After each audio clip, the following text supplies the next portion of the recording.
막상 보육원 나갔을 때는 다시 시작하는 기분이었어요. 어떻게 살아야 될지 그게 막 몰려오더라고요.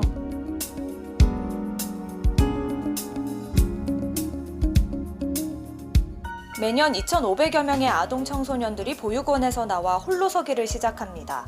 하지만 대부분 편견과 무관심이라는 벽에 부딪히고 있다는데요.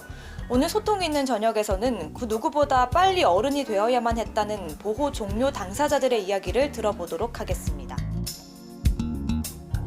안녕하세요. 안녕하세요. 반갑습니다. 시설에서 얼마나 지내셨고요? 또 퇴소하신 지는 얼마나 되셨나요? 저는 9살 때 제가 시설에 입소했는데요. 그리고 대학을 졸업하고 24살에 나왔으니까 15년 정도 보육원에 생활을 했고요. 지금 퇴소한 지는 3년 차에 접어들고 있습니다. 저는 언제 들어갔는지는 잘 모르겠고 이제 시설을 한 번 옮긴 적이 있어요. 거기서는 이제 초등학교 5학년 때 옮겨서 이제 20살까지 있다가 이제 퇴소를 했으니까 지금 퇴소한 지는 한 8년 정도 됐어요. 퇴소를 앞두고 이제 자립을 해야 되잖아요. 네네. 그때 뭐 기대를 했을 수도 있고 좀 걱정이 됐을 수도 있고 어떤 마음이셨는지 들어볼 수 있을까요? 저 같은 경우는 기대도 됐고 두렵기도 했거든요. 기대가 된 점이 있다는 건 원래 이제 제가 9살 때 보육원에 들어갔을 때부터 이유도 모른 채 계속 단체 생활을 계속 해야 됐거든요. 내 물건도 없고 내 공간도 없어서 보육원에 나가면 이제 다 모든 걸 내 공간, 내 집, 내 옷 이런 것들을 가질 수가 있어서 기대를 했는데요. 막상 보육원을 나가려고 하다 보니까 그냥 평생 집이었는데 나가야 한다는 게 조금 쓸쓸하기도 하고 외롭기도 했어요. 이제 자립을 하기 전과 실제 자립을 해보니까 어땠는지 비교를 한번 해볼 수 있을까요? 180도 삶이 바뀌는 것 같아요. 보육원 살 때랑 퇴소하고 나서부터는 도움의 손길이 없어진다는 것 때문에. 정부는 보호 종료 아동들을 위해 자립생활관이나 LH 지원, 공동생활 가정 등 주거지를 지원하고 있는데요. 경쟁률이 치열해 이곳에서 제2의 인생을 시작한 경우는 33%에 불과하다고 합니다.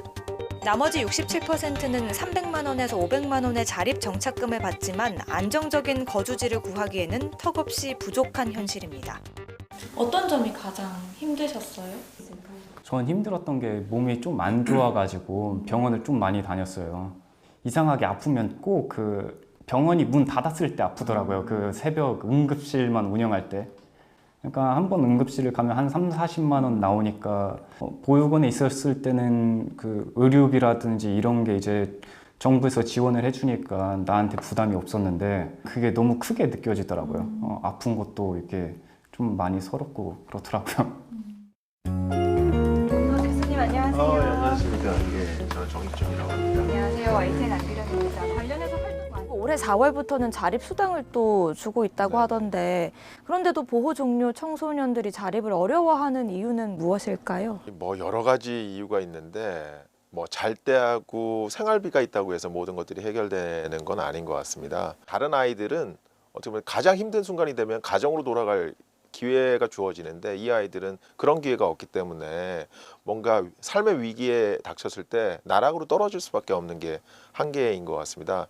그래서 뭐 돈을 지원하는 것도 굉장히 중요하겠지만 사람에 대한 지원, 그러니까 지지망이 많이 생길 수 있게 하는 지원들이 좀 필요하지 않을까 이렇게 생각이 됩니다. 보호가 종료된 아이들은 경제적인 지원은 정부나 뭐 지자체로 받고 있지만 사람에 대한 지원은 거의 받지 못하고 있다는 말씀이시죠? 그러니까 경제적 지원을 받는데 이 돈을 어떻게 써야 될지를 상의할 사람이 없는 거예요. 그러다 보니까 상의할 수 있는 사람을 같이 만들어줬으면 좋겠다라는 거고요.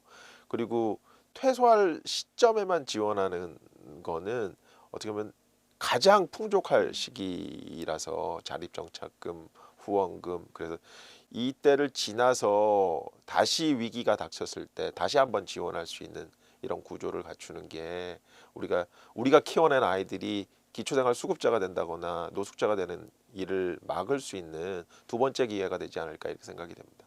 앞으로 자립을 앞둔 분들에게 한마디 뭐 조언이나 메시지를 전해주신다면요? 저는 도움을 받는다는 생각도 안 했고 그냥 혼자만 해야 된다는 스스로 많이 외롭게 했는데 지금 주위를 살펴봤을 때 지원 제도들이 많으니까 조금 더 옆을 살펴보고 같이 자립을 했으면 좋겠다라는 말을 하고 싶어요. 제가 시설에 있을 때 자립 교육을 하면 이제 잘 안 들었어요. 이제 당장 나한테 일어나는 일이 아니니까.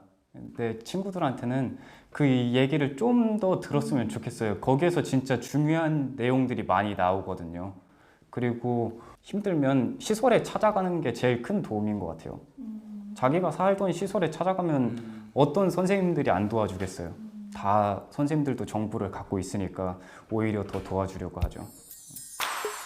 세상에 혼자 자립할 수 있는 사람은 없습니다. 곁에 아무도 없다면 그것은 자립이 아니라 고립이 아닐까 싶은데요.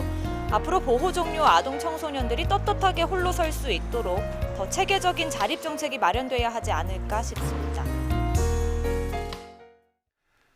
나이가 만 18세면은 뭐 법마다 조금씩 다릅니다만은 법적으로는 미성년자로 돼 있는 게 꽤 많거든요. 네. 아마 은행에 계좌를 만들거나 스마트폰 같은 거 사서 뭐 등록하려고 그러면 부모님 동의 받아 오라 그럴 수도 있고 그럴 텐데 아직 독립하기에는 참 이른 나이인데 세상에 기댈 곳 하나 없이 보육원에 있다 보육원을 나와서 인생의 짐을 혼자 다 짊어지고 가야 되는 젊은 사람들을 보니까 미안하고 마음이 참 아픕니다. 예. 네, 그렇죠. 대학에 진학하면 퇴소 시점을 조금 연장할 수는 있지만요. 일단 예. 대학에 진학하는 비율이 높지가 않습니다. 그리고 퇴소 이후 주거지의 경우에는 경쟁률이 치열해서 들어가기가 또 쉽지 않다고 하더라고요. 네, 그러니까 이제 공공임대주택 같으면 구조를 바꿔서 저런 예. 친구들이 여러 명이 한꺼번에 들어가서 좀 지낼 수 있게 한다든가. 그럼 보니까 건강 문제 같은 것도 있는 것 같네요. 그렇죠. 건강보험 같으면 다들 지역보험일 텐데 저 친구들 거는 좀 실손 처리, 결손 처리를 해준다든가 해서 자유롭게 진료를 받도록 좀 해줘야 될 것 같기도 하고. 아무튼 하루빨리 우리 젊은 친구들이 안정적으로 사회에 정착할 수 있도록 체계적인 자립 준비 시스템, 지원 시스템이 있어야 될 것 같습니다. 네, 맞습니다. 그리고 사람에 대한 지원도 필요한데요. 예. 정부가 이 자립지원 전담요원이라는 걸 두고 있는데요. 하지만 필요한 사람에 비해서 그 수가 워낙 적어서요. 제대로 된 성과를 보지 못하고 있다고 합니다. 네, 정부의 노력과 함께 우리도 이 젊은이들이 사회 구성원으로서 안정적으로 뿌리를 내릴 수 있도록 편견 없는 시선으로 바라봐주고 사회적인 지지를 보내야겠습니다. 네, 맞습니다. 네.